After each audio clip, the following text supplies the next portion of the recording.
Presiden Prabowo disambut dengan upacara kehormatan militer saat tiba di Rio de Janeiro. Indonesia yang kini sudah resmi menjadi anggota BRICS akan mengikuti KTT BRICS perdana yang diselenggarakan pada 6 hingga 7 Juli di Brasil. Presiden selanjutnya akan ke Brasilia pada 8 sampai 9 Juli. Prabowo dijadwalkan menggelar pertemuan membahas kerjasama bilateral.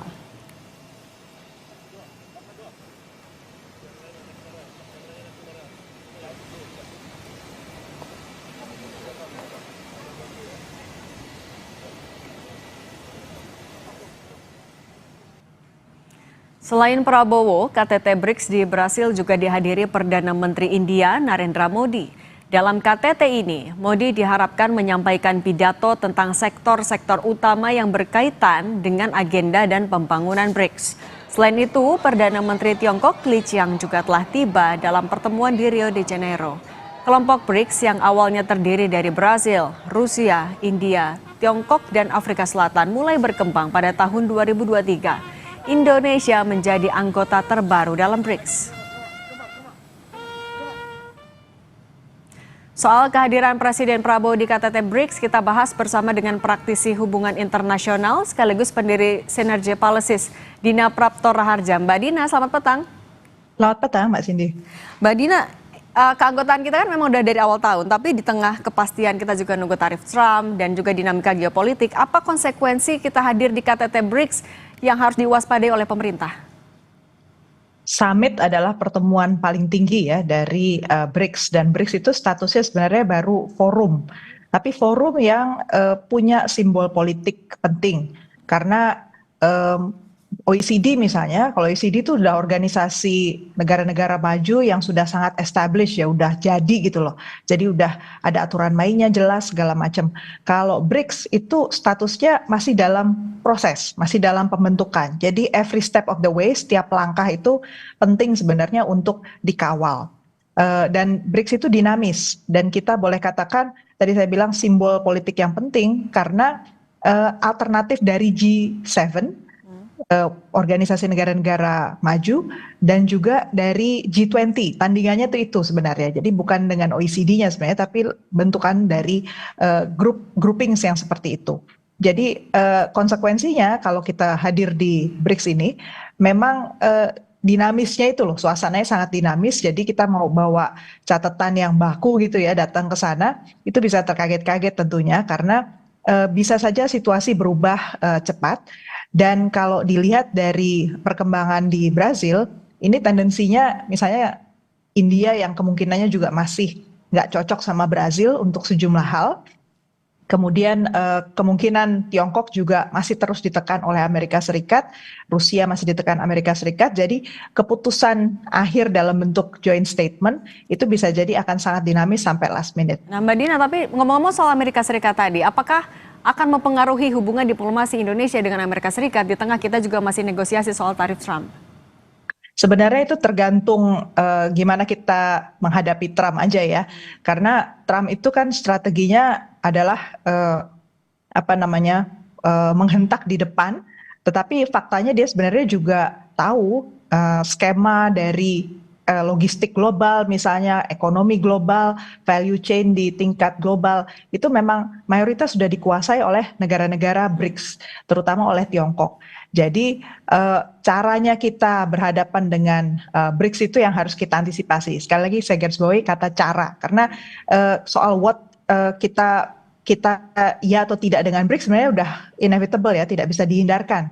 Karena kenyataannya memang penguasaan dinamika ekonomi global itu sekarang dikuasai oleh Tiongkok, dipengaruhi oleh Rusia juga, India juga punya andil. Jadi menurut saya kalau kita tidak masuk di dalamnya, kita juga ketinggalan. Mbak Dina, kan pemerintah bilang di KTT BRICS kita akan memastikan posisi kita sebagai jembatan, mau menjadi jembatan untuk dunia internasional. Di KTT BRICS itu akan bisa dimaksimalkankah oleh Presiden Prabowo Subianto? Kalau itu sebagai cita-cita, silakan saja. Kendalanya kalau menurut saya, di antara negara-negara BRICS ini produk-produknya hampir sama. Basisnya itu komoditas, dan komoditasnya juga banyak di sektor tambang. Kemudian juga kalau kita lihat penciptaan lapangan pekerjaan dari sektor-sektor ini di semua negara itu relatif masih terhambat gitu.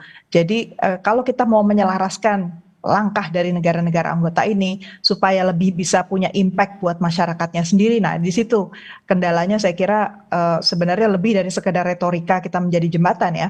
Saya ambil contoh kemarin Tiongkok sudah membuka diri mau ikut investasi juga untuk produk baja di Indonesia. Ini angin segar karena sektor baja kita juga kena tampar cukup keras ya, dinaikkan lagi kan tarifnya oleh Amerika Serikat dari 25% menjadi 50%. Dan sektor ini sebenarnya sudah cukup tersendat-sendat perkembangannya sejak beberapa tahun lalu pasca pandemi.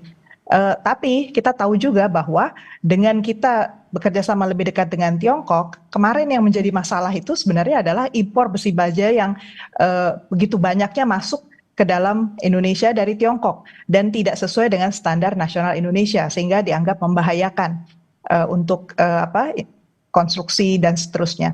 Jadi hal yang seperti itu yang saya lihat masih ada gap ya antara industri dengan langkahnya pemerintah. Itu yang harus diselaraskan. Nah, itu juga menyelaraskan agenda diplomasi dan politik antar Indonesia dengan negara-negara anggota BRICS dan untuk mengutamakan kepentingan ekonomi di negara kita sendiri. Apa yang bisa Presiden Prabowo Subianto lakukan di sana memaksimalkan peluang itu? Sebenarnya kalau saat di meja diplomasi, yang penting itu adalah sinyal-sinyal yang cukup jelas dan dipastikan juga bahwa instruksinya itu adalah menteri silahkan laksanakan. Jadi jangan semuanya harus presiden sampai detil-detilnya gitu ya. Karena faktanya di lapangan itu penyelarasan di nomenklatur antar kementerian, misalnya kementerian kita dengan kementerian di Tiongkok itu udah match atau belum. Jangan-jangan kita buat MOU dengan pihak Tiongkok, tapi ternyata nggak bisa dilaksanakan hanya karena di sana itu cara pengambilan keputusannya untuk satu MOU beda gitu. Atau mitra dagang yang ada di kedua negara ini ternyata nggak match gitu antara Kadin kita dengan ternyata di sana bukan Kadin misalnya. Jadi itu hal-hal yang harus ditelusuri dan satu persatu itu merupakan tugas menteri dan juga para wakil menterinya. Jadi harusnya nggak menunggu lagi di tataran para menteri. Yang saya lihat di belakang ini terjadi kan ya, apa-apa semua kalau urusan luar negeri akhirnya kepada presiden, padahal translation-nya atau penerjemahannya itu harusnya di tataran teknis. Harusnya di pejabat teknis. Tapi Mbak Dina juga untuk memperlebar peluang kerjasama investasi, kerjasama di sektor ekonomi, artinya menteri-menterinya itu harus apa yang bisa mereka tekankan, apa daya tawar yang bisa ditawarkan Indonesia agar justru kita tidak semakin bergantung ke negara-negara misalnya ke Tiongkok yang ada di BRICS. Nah, kalau kita perhatikan yang dikembangkan misalnya salah satu oleh Indonesia baru-baru ini adalah Danantara. Danantara itu kan salah satu cara lain sebenarnya untuk menjamin bahwa kalau pihak investasi asing masuk itu bisa ketemu sama championnya di Indonesia. Nah, syaratnya itu sebenarnya adalah champion yang dimaksud ini bukan melulu hanya BUMN.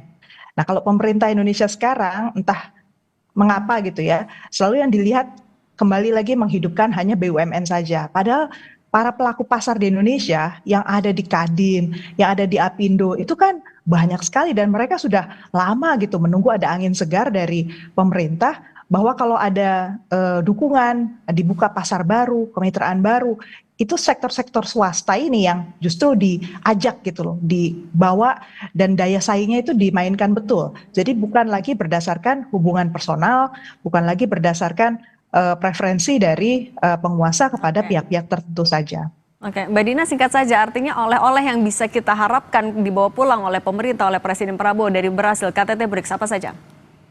Saya kira dari KTT BRICS yang pertama itu adalah kepastian bahwa jalur local swap untuk local currency swap, jadi untuk perdagangan kita itu bisa dilakukan lebih intensif dengan negara-negara BRICS dengan menggunakan mata uang antar kita.